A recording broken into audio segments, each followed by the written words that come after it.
Selamat malam. Dalam kesempatan kali ini, aku akan sedikit membahas yang berbeda di vlog aku kali ini. Yang mana setelah ini aku akan menayangkan vlog aku menelusuri rumah sakit Kayuaro yang dulunya tempat main aku. Kenapa aku tertarik ingin mengekspos rumah sakit ini? Sebenarnya rumah sakit ini adalah rumah sakit lama, yang mana pada zaman dahulu adalah rumah sakit yang digunakan dengan Belanda. Kenapa aku tertarik? Karena ya mungkin karena orang tua aku juga kerja di situ dan juga banyak kejadian-kejadian aneh di sana. Rumah sakit ini aku kurang tahu ya. Aku juga bingung kemarin mau tanya sama siapa.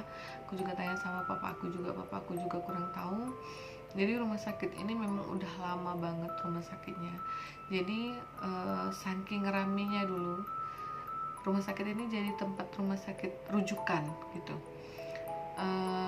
Dari daerah mana aja pasti ngerujuk rumah sakit itu, saking besarnya dan saking ahlinya tenaga-tenaga medis pada saat itu.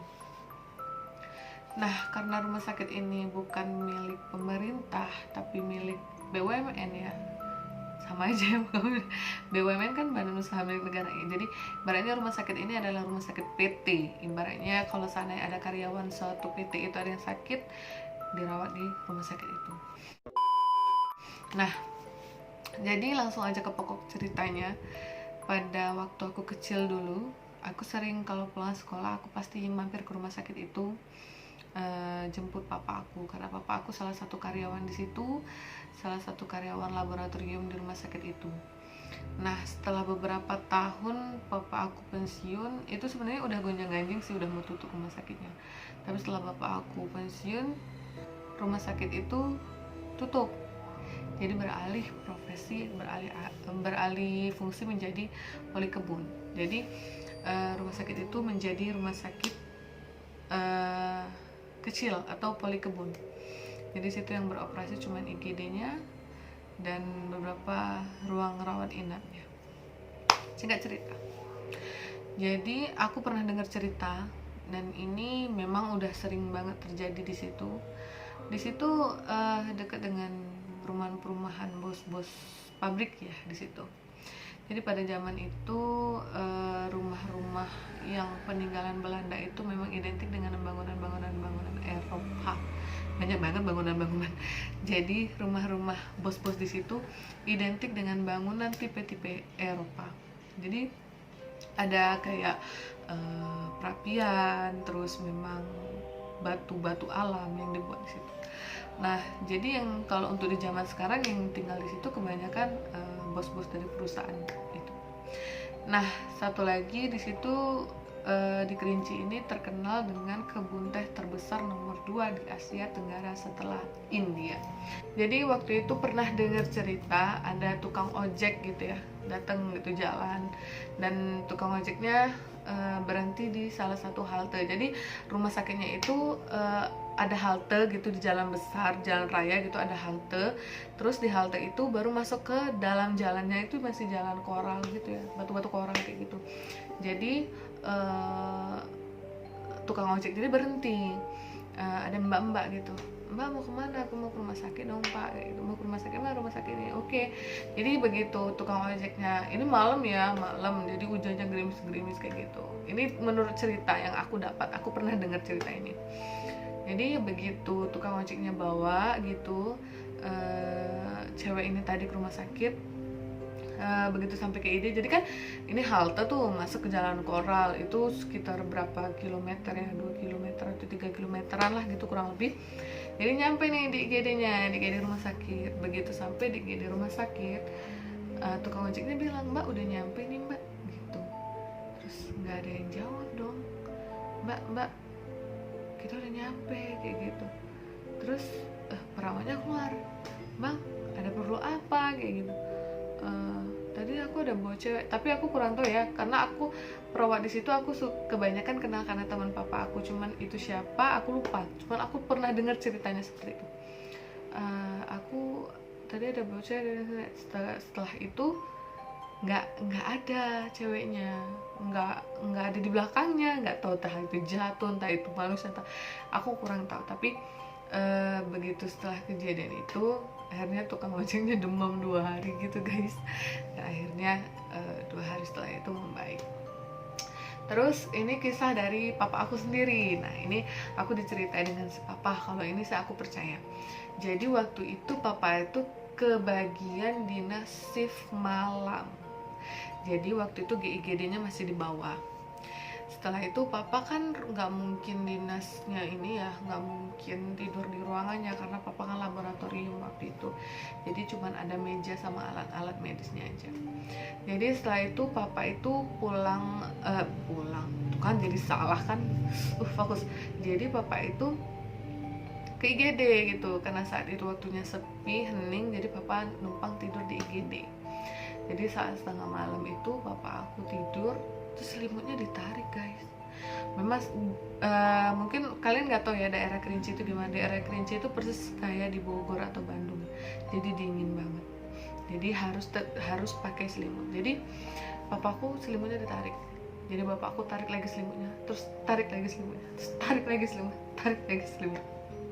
Sampai akhirnya bapak bilang, aku mau istirahat, aku mau tidur, jadi jangan ditarik selimutnya. Ya udah, akhirnya setelah bapak aku bilang kayak gitu, nggak ada tarik lagi selimutnya. Nah untuk sebenarnya di rumah sakit Kayuaro ini ada 3 kuburan peninggalan Belanda ya, Belanda atau Jepang aku lupa, yang nggak sempet aku expose karena pas aku pulang aku baru inget. Jadi kata papaku udah besok aja, lain kali kalau kesini lagi baru.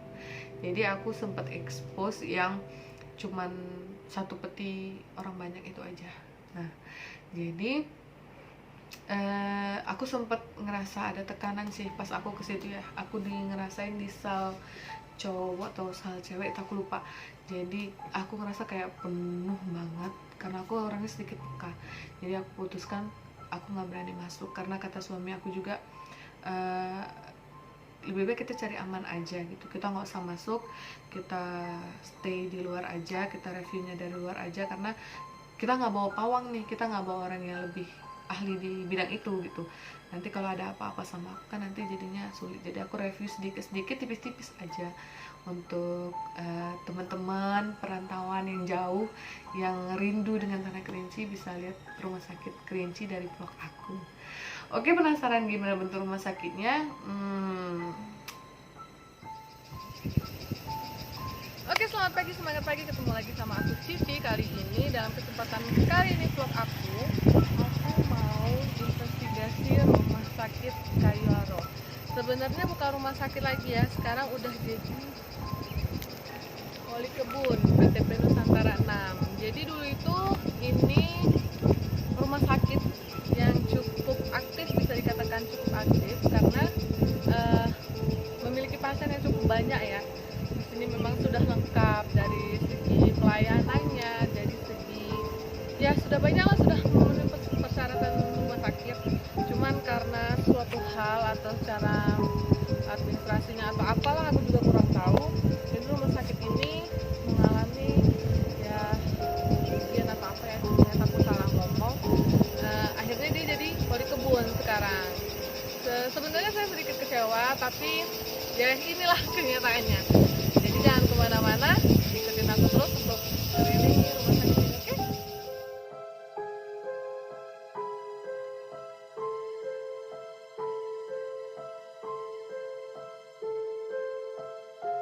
Aku udah di bagian lorong rumah sakit Kayuaro, yang mana ini dulu beroperasi, memang benar-benar aktif rumah sakitnya, yang mana memang benar-benar jadi tempat rumah sakit rujukan terbesar di bagian Kayuaro ya, karena zaman dulu akses untuk ke Padang, akses untuk ke Jambi itu memang benar-benar sulit.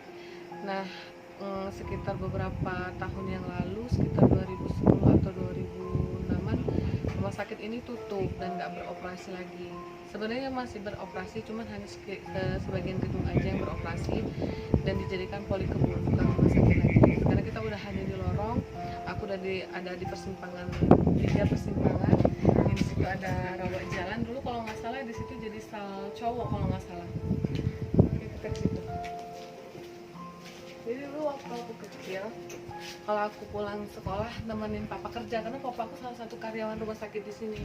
Ini memang benar-benar nggak pernah direnovasi. Paling renovasinya cuma nambahin sengnya doang kayak gitu. Terus benerin yang rusak. Tapi memang nggak pernah dirubah, memang bangunan asli dari Belanda kayak gini.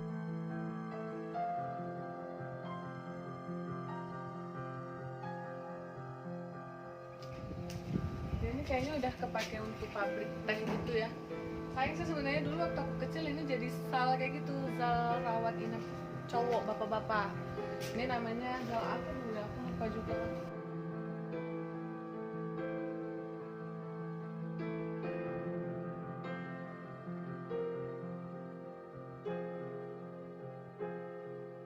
Aku nggak berani masuk karena aku salah satu orang yang sedikit peka. Aku baru masuk tuh rasanya kayak padat gitu rasanya. Intinya ini ada ruangan khusus perawat dan di sini ada ruangan obat-obatan. Seingat aku ya dulu waktu aku masih kecil kayak gitu. Ini ruangan perawat, di sini ruangan khusus obat-obatan. Nah di situ ada cowok. Terus di paling belakangnya itu ada kamar mandinya yang khusus umum besar gitu. Terus di sini juga ada zal gitu. Oh, dia sempat dibuat kayak gini per ruangan.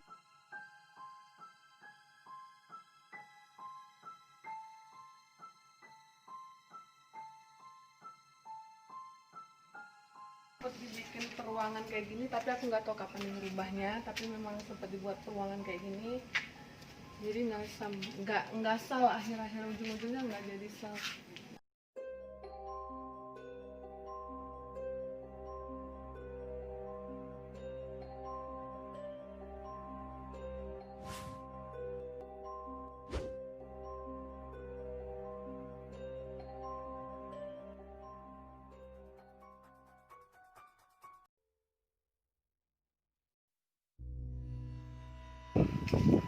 Dan di sini ada ruangan lagi. Ini zal juga, tapi dia zal cewek. Nah di sini ada ruang perawatnya, di sini juga ada ruang obatnya. Nah ini kayaknya gembok, kayaknya jadi. Saya sebenarnya nih luas banget rumah sakitnya. Nah, aku mau kasih tahu semua teman-teman yang ada di sini. Di sini ada salah satu peti yang aku nggak tahu berapa isi banyak petinya di dalamnya. Cuman katanya sih, ini katanya ceritanya, di situ disimpan mayat-mayat tentara Belanda. Nah, ini petinya, cuman aku nggak tahu persis berapa isinya. Cuman dari cerita papa aku, ini katanya peti dari mayat tentara Belanda. Cuman aku juga kurang tahu berapa banyak. Ini tulisannya nggak begitu jelas. Jadi seperti ini tepat di belakang kompleks, bukan di belakang kompleks sih, di samping kompleks zal perempuan. Nah ini yang masih aktif di gedung ini. Nah sekarang kita mau ke bagian dapur. Jadi zaman dulu tuh dapurnya segede gini. Di situ tempat masak.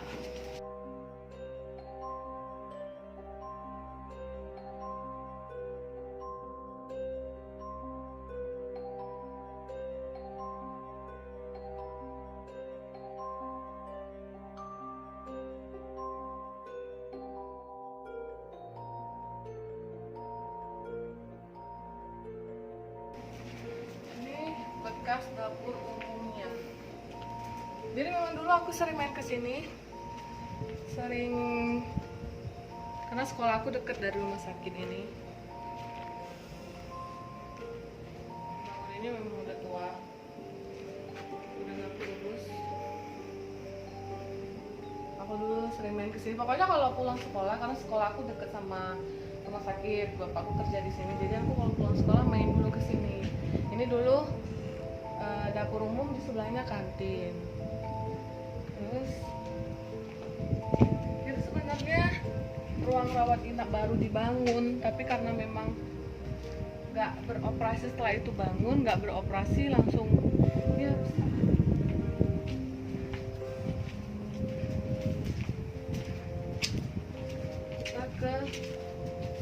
ruangan kereta api. Sebelum ke ruang kereta api, kita lihat Zal Couple dulu ya. Di sini mamaku pernah dirawat waktu itu.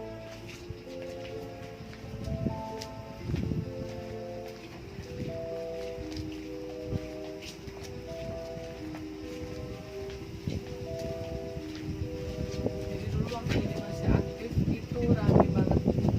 Pasien yang dari Sungai Penuh ke Kayu Aro, pasien yang dari Padang banyak yang juga ke Kayu Aro. Jadi memang benar-benar sebenarnya sayang sih kalau rumah sakit ini sampai tutup ya. Cuman kita nggak tahu manajemennya gimana sampai dia bisa ketutup. Sebenarnya sayang. Makanya kalau aku pulang ke sini suka sedih, tidak rumah sakitnya kalau udah kayak gini. Padahal dulu rame banget di sini.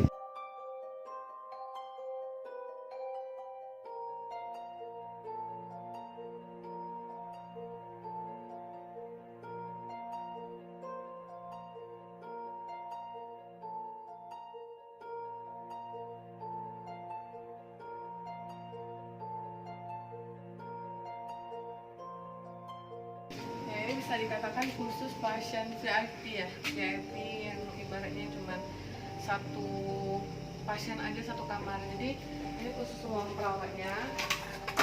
Ruang perawatnya di belakang ada khusus untuk ruang obatnya.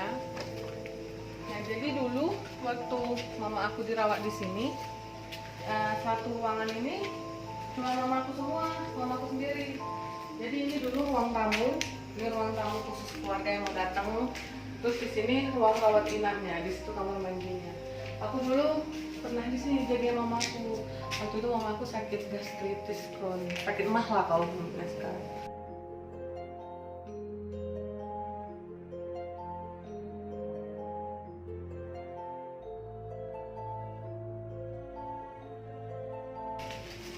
Kurang lebih yang sebelahnya kayak gitu. Nah, kalau ruang kereta api aku nggak tahu gimana cara bukanya. Cuma aku juga nggak berani masuk karena emang dari zaman rumah sakit ini aktif itu juga udah buka bagus energinya, apalagi kalau sekarang udah nggak aktif lagi ya. Jadi batas ujung situ sampai ke ujung sini itu zalnya zal campur cewek sama cowok. Terus ini yang tengah-tengah ini khusus nurse station. Terus di bagian sebelah situnya itu bagian khusus PRT atau perinatologi. Aku masih ingat banget karena aku dari kecil di sini.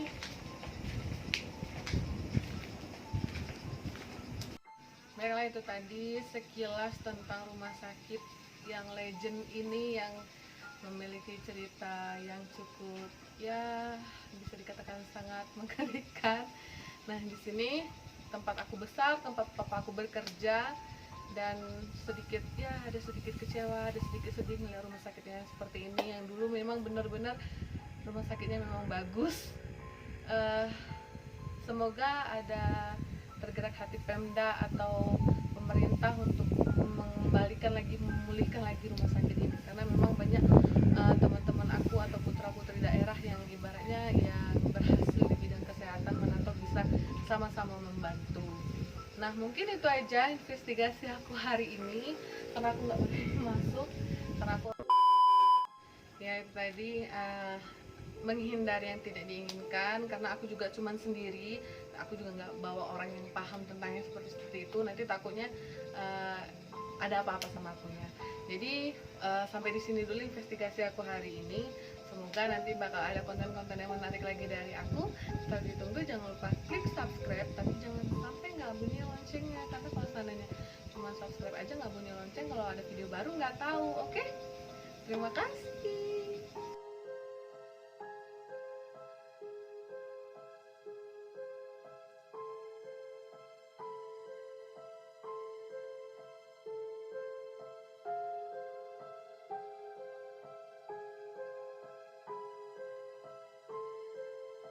Terima kasih buat kalian yang sudah klik video ini. Tapi jangan lupa ya, buat kalian yang belum klik tombol subscribe, silakan untuk klik tombol subscribe terlebih dahulu. Karena subscribe itu gratis. Dengan subscribe channel ini kalian bisa support saya untuk terus upload hampir setiap hari. Ingat ya, subscribe itu gratis, tidak dipungut biaya apapun. Sekali lagi, subscribe itu gratis.